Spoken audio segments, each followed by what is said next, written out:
ಗೌತಮ್ ಪುರೋಹಿತರು ಹೇಳಿದಂತೆ ಚಂದನ ಭುಜ ಬಳಸಿ ಮತ್ತೊಂದು ಕೈಯಲ್ಲಿ ಅವಳ ಕೈ ಹಿಡಿದು ಆಕಾಶ ಕೈ ತೋರಿ ಅವರು ಹೇಳಿಕೊಟ್ಟಂತೆ ಹೇಳಿದ್ದ. ಅಲ್ಲಿ ಅರುಂಧತಿ ನಕ್ಷತ್ರ ಎಂದಾಗ ಚಂದನ ಕಾಣಿಸ್ತದೆ ಎಂದವಳು ಆಗ ತಾನೇ ಬಾಣಂಚಿನಲ್ಲಿ ಮೂಡುತ್ತಿದ್ದ ಸೂರ್ಯನನ್ನು ನೋಡಿದ್ದಳು. ತನ್ನ ಬದುಕಿನಲ್ಲಿ ಹಿಂದಿನಿಂದ ಹೊಸ ಬೆಳಕು ಎನಿಸಿತು. ಗೌತಮ್ ಕೂಡ ಅವಳ ನೋಟ ಹಿಂಬಾಲಿಸಿ ನೋಡಿದ್ದ. ದೃಶ್ಯ ಅದ್ಭುತವೆನಿಸಿತು.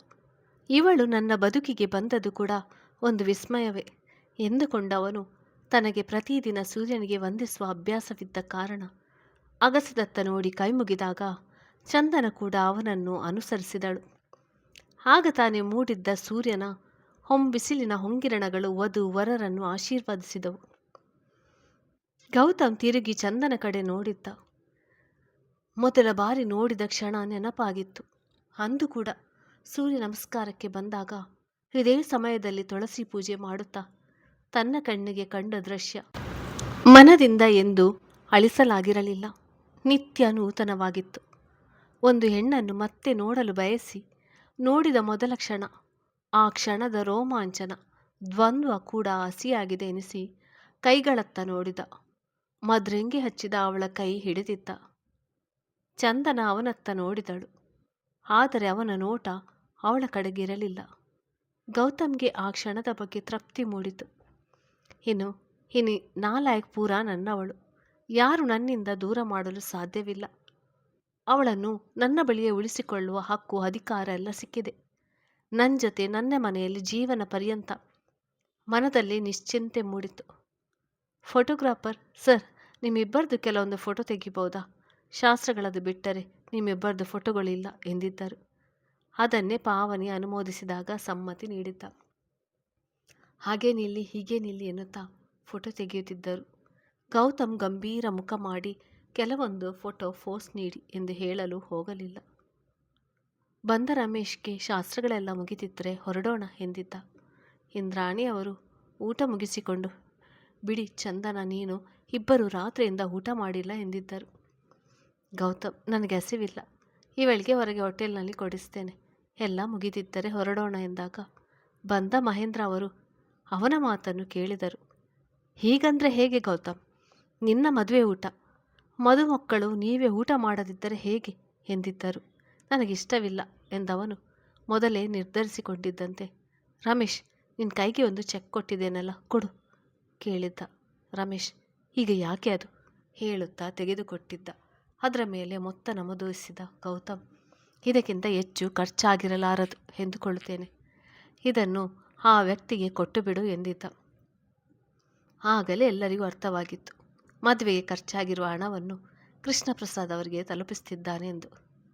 ಮಹೇಂದ್ರ ಅವರು, ಗೌತಮ್, ಇದನ್ನು ಯಾವ ತಂದೆಯೂ ಸಹಿಸುವುದಿಲ್ಲ, ಅದನ್ನೆಲ್ಲ ಮರೆತು ಬಿಡು, ಮುಂದೆ ಆಗಬೇಕಾದದ್ದು ನೋಡು ಎಂದಿದ್ದರು.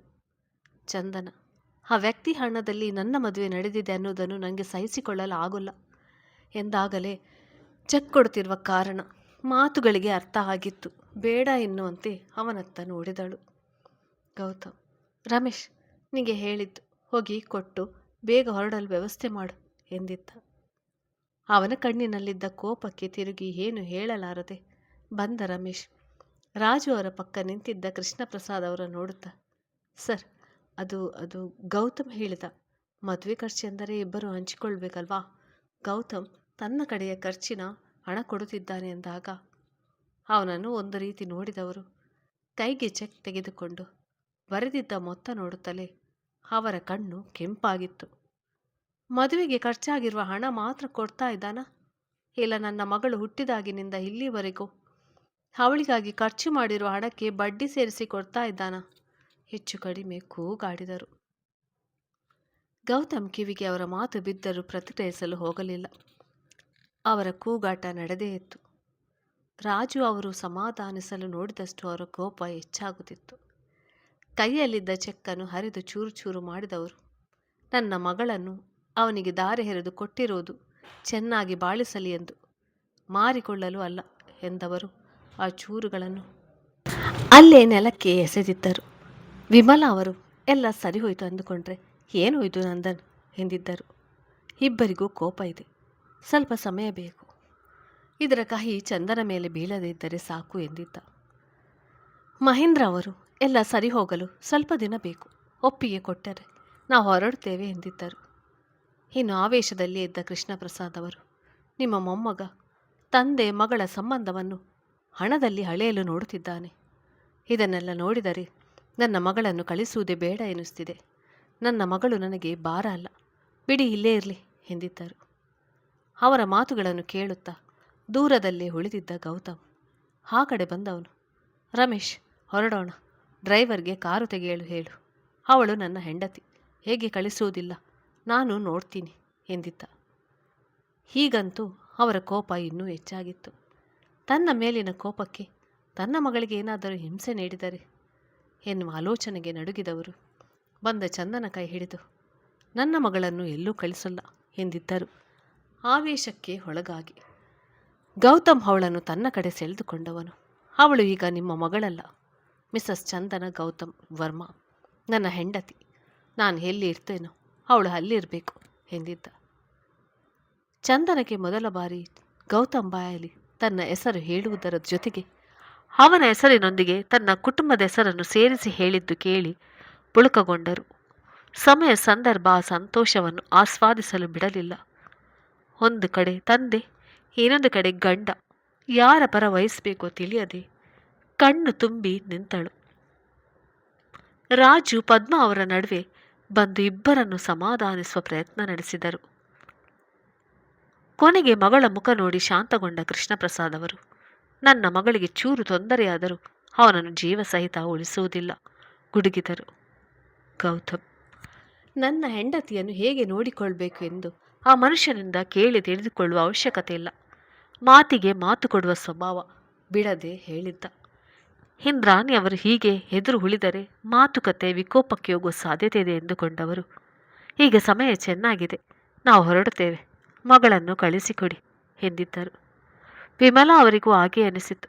ಗೌತಮ್ ಬರದೆ ಅಲ್ಲೇ ನಿಂತಾಗ ಚಂದನಲನ್ನು ವಧುವಿನ ಕೋಣೆಗೆ ಕರೆದುಕೊಂಡು ಹೋದವರು ಗೌರಿ ಫೋಟೋ ಮುಂದೆ ಇದ್ದ ಅರಶಿನ ಕುಂಕುಮ ಕೊಟ್ಟು, ನೀನೇ ಆಯ್ಕೆ ಮಾಡಿಕೊಂಡಿರುವ ಬದುಕು, ಅಲ್ಲಿನ ಆಗು ಹೋಗು ನಿನಗೆ ತಿಳಿದಿರುತ್ತದೆ, ಹೊಂದಿಕೊಂಡು ಹೋಗು ಎಂದಿದ್ದರು.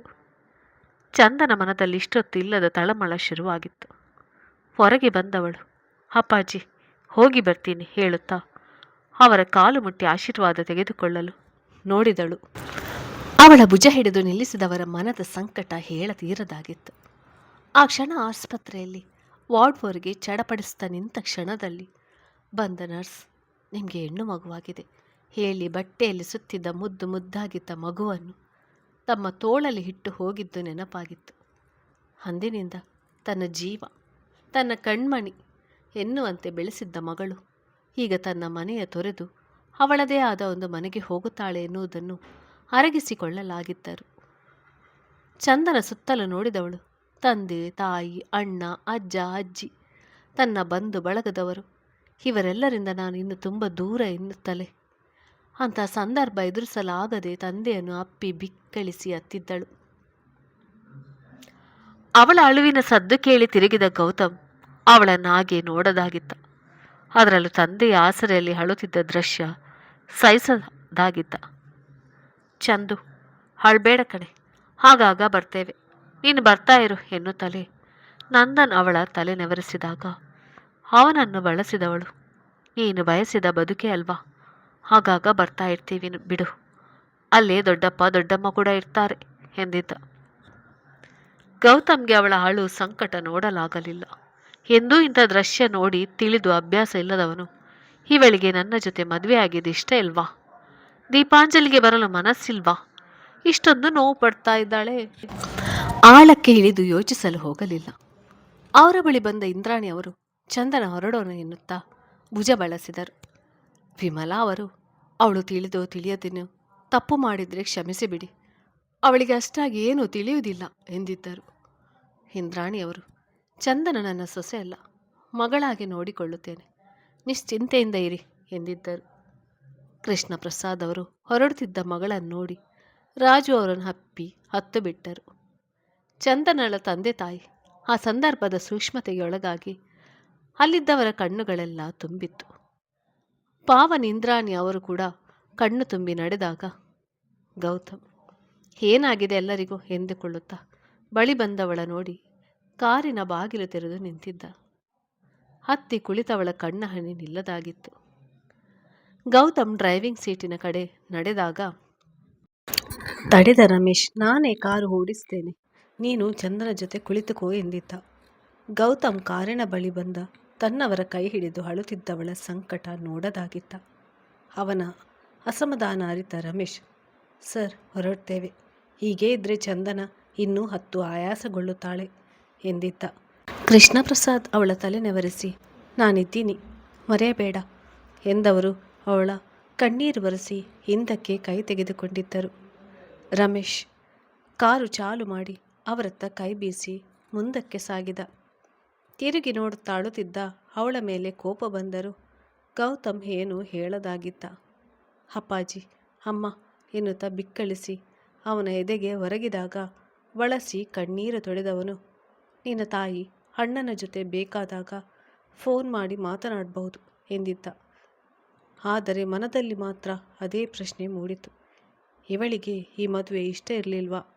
ಒಪ್ಪಿ ಇಷ್ಟಪಟ್ಟು ತಾನೇ ಮದುವೆಯಾಗಿದ್ದು, ಮತ್ತೆ ಯಾಕೆ ಹೀಗೆ ಅಳ್ತಿದ್ದಾಳೆ? ಪ್ರಶ್ನೆ ಸರಿಯಾಗಿ ಅರ್ಥವಾಗಲಿಲ್ಲ. ಉತ್ತರ ಹುಡುಕುವ ಗೋಜಿಗೆ ಹೋಗಲಿಲ್ಲ. ದೀಪಾಂಜಲಿಯ ಮುಂದೆ ಕಾರು ನಿಂತಾಗ ಇಳಿ ಮನೆ ಬಂತು ಎಂದಿದ್ದ. ಮನದಲ್ಲಿ ತವರು ಬಿಟ್ಟು ಬಂದಿದ್ದ ಬಗ್ಗೆ ನೋವಿದ್ದರೂ ಹೊಸ ಜೀವನದ ಬಗ್ಗೆ ಅವಳಿಗೂ ನೂರಾರು ಕನಸುಗಳಿತ್ತು. ಮುಖದಲ್ಲಿ ಅದೇ ನಗು ತುಂಬಿ ಇಳಿದವಳ ನೋಡಿ ಅಚ್ಚರಿಗೊಂಡಿದ್ದ. ಅಲ್ಲಿ ಹಾಗೆ ಇಲ್ಲಿ ಹೀಗೆ ಹಣೆ ಹೊತ್ತಿಕೊಂಡಿದ್ದ. ಇಂದ್ರಾಣಿ ಅವರು ಬಾಗಿಲ ಬಳಿಯ ರಂಗವಲ್ಲಿ ನೋಡಿ ವಾಚ್ಮ್ಯಾನ್ ಹೆಂಡತಿ ಬಿಡಿಸಿರಬೇಕು ಎಂದುಕೊಂಡರು. ಮನೆಯೊಳಗೆ ಬಂದಿದ್ದ ಪಾವನಿ, ಸರೋಜಮ್ಮ, ಪದ್ಮ ಅವರು ಮನೆ ತುಂಬಿಸಿಕೊಳ್ಳುವ ಶಾಸ್ತ್ರ ಮಾಡಿ ಆರತಿ ಬೆಳಗಿದರು. ಒಳಗೆ ಬರಲು ನೋಡಿದ ಜೋಡಿಯ ನೋಡಿ ಪದ್ಮ ಅವರು, ಪಾವನಿ, ನಿನ್ನ ಹಕ್ಕು ಹೊಸಲು ತಡೆಯುವ ಶಾಸ್ತ್ರ ಎಂದಿದ್ದರು. ಗೌತಮ್ಗೆ ಅರ್ಥವಾಗದೆ ಮುಖ ಮಾಡಿದಾಗ ಇಂದ್ರಾಣಿ ಅವರು ವಿವರಿಸಿ ಹೇಳಿದ್ದರು. ಹಕ್ಕಿನಿಂದ ಕೇಳು ಎಂದಿದ್ದ. ಪಾವನಿಗೆ ಕಣ್ತುಂಬಿ ಬಂದಿತ್ತು. ಅಣಿ ತುಳುಕಿಸದೆ ನಗುತ್ತಾ, ಪ್ರತಿ ಗೌರಿ ಹಬ್ಬಕ್ಕೆ ನನ್ನನ್ನು ಕರೆಸಿ ಅತ್ತಿಗೆ ಕೈಯಲ್ಲಿ ಅರಿಶಿನ ಕುಂಕುಮ ಸೀರೆ ಕೊಡಿಸಬೇಕು ಎಂದಿದ್ದಳು. ಇಂದ್ರಾಣಿ ಅವರು, ಇಷ್ಟೇನ ಕೇಳೋದು? ಏನಾದರೂ ಬೇರೆ ಚಿನ್ನದು ಕೇಳಬೇಕು ತಾನೆ ಎಂದಿದ್ದರು. ಅವಳಿಗೆ ಮನದಿಂದ ಮಗಳ ಸ್ಥಾನ ಕೊಟ್ಟಿದ್ದರು. ಪಾವನಿ, ನನಗೆ ಏನು ಬೇಡ, ನನ್ನ ಅಣ್ಣ ಚೆನ್ನಾಗಿದ್ದರೆ ಸಾಕು, ನನ್ನ ತವರಿನಲ್ಲಿ ಸಂತೋಷ ಸಂಭ್ರಮ ತುಂಬಿರಲಿ ಎಂದಿದ್ದಳು. ಗೌತಮ್, ನನ್ನ ತಂಗಿಗೆ ಏನು ಕೊಡಬೇಕೆಂದು ನನಗೆ ಗೊತ್ತು, ಅವಳು ನನ್ನ ಜವಾಬ್ದಾರಿ ಎಂದಿದ್ದ. ಇಂದ್ರಾಣಿ ಅವರು ಬಳಗಾಲಿಟ್ಟು ಸೇರು ಹೊತ್ತು ಒಳಗೆ ಬಾ ಎಂದಿದ್ದರು. ಒಮ್ಮೆ ಅವನ ಕಡೆ ನೋಡಿದ ಚಂದನ ಅವರು ಹೇಳಿದಂತೆ ನಡೆದುಕೊಂಡು ಒಳಗೆ ಬಂದಿದ್ದಳು. ಅವಳ ಕೈಯಲ್ಲಿ ದೇವರ ಮುಂದೆ ದೀಪ ಹಚ್ಚಿಸಿದರು. ಮೊದಲೆಲ್ಲ ಕೆಲವೊಮ್ಮೆ ದೀಪ ಹಚ್ಚಿದ್ದರೂ ಇಂದು ಏನೋ ವಿಶೇಷತೆ ಇದೆ ಎನಿಸಿತು. ಅವಳ ಕೈಯಲ್ಲಿ ಹಾಲು ಕಾಯಿಸಿ ಎಲ್ಲರಿಗೂ ಕೊಡಿಸಿದರು. ಗೌತಮ್ ಬೇಡವೆಂದುಕೊಂಡರೂ ನೋಟ ಅವಳನ್ನೇ ಹಿಂಬಾಲಿಸುತ್ತಿತ್ತು. ಗಮನಿಸಿದ ಪಾವನಿ, ಚಂದು ಅತ್ತಿಗೆ ಹೋಗಿ ರೆಸ್ಟ್ ಮಾಡಿ ಎಂದವಳು ತಾನೇ ಅವಳ ಕರೆತಂದು ಗೌತಮ್ ರೂಮಿಗೆ ಬಿಟ್ಟು ಹೋಗಿದ್ದಳು. ಚಂದನಗೆ ಮೊದಲೆಲ್ಲ ತುಂಬ ಸಲ ಬಂದಿದ್ದರೂ ಈ ಬಾರಿ ಏನೋ ವಿಶೇಷ ಎನಿಸಿತು. ರೂಮಿನ ಸುತ್ತ ನೋಡಿದವಳಿಗೆ ನೆನಪು ನೂರಿದೆ ಎನ್ನುವ ಭಾವ. ಕಿಟಕಿಯ ಬಳಿ ಬಂದವಳು ಹೊರಗೆ ನೋಡುತ್ತಾ ಉಳಿದಳು. ಅವಳಿಗಿದು ತನ್ನದೆನ್ನುವ ಅಭಿಮಾನ ಮೂಡಿತು. ಹರಳಿದ ಹೂಗಳ ನೋಡುತ್ತಾ ನಿಂತಳು. ಎಲ್ಲರ ನಡುವೆ ಕುಳಿತಿದ್ದ ಗೌತಮ್ ಎದ್ದು ನಿಂತು ಮೇಲ್ ಚೆಕ್ ಮಾಡಬೇಕು ಎಂದು ಹೇಳಿ ತನ್ನ ಕೋಣೆಗೆ ಬಂದವನಿಗೆ ನೋಡಿದ ದೃಶ್ಯ ಮನಮೋಹಕ ಎನಿಸಿತು. ಮೊಗ್ಗಿನ ಜಡೆ ಹುಟ್ಟ ರೇಷ್ಮೆ ಸೀರೆ, ನಿಂತ ಭಂಗಿ ಹೊಸದಾಗಿ ಕಂಡಿದ್ದಳು ತನ್ನ ಮಡದಿ. ಮನ ಉಸಿರಿತು. ಕೈ ಕಟ್ಟಿ ನೋಡುತ್ತಾ ನಿಂತ.